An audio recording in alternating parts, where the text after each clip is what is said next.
Kuya G. Dito ako pinicturean, Kuya G. Guys, dito kami ngayon sa district. Yan, dito lang sa ano. Dito lang sa lugar namin.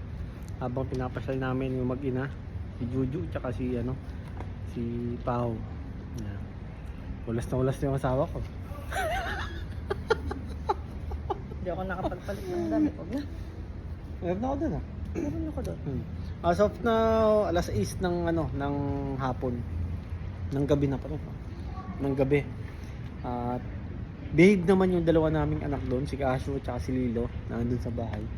So okay naman. So after nito, punta kami ng, saan ba tayo? Vancouver? Vancouver, Lines. tapos yun, diretso na kami Suri at kami ay manghinaing na.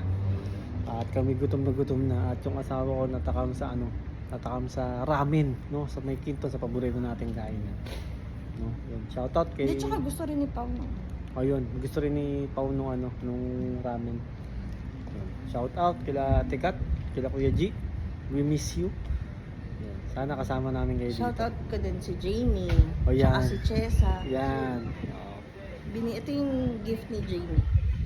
Yung shades. District.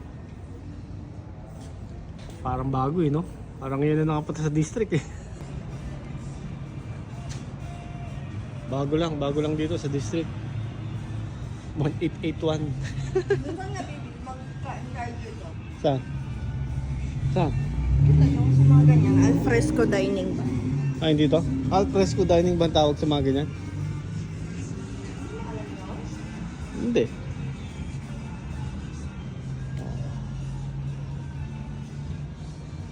Sabi, makaka-miss to kapag Pasko. Ayan. Sobrang liwanag, tapos doon makikita nyo may malaking Christmas tree doon sa dulo. Ayan.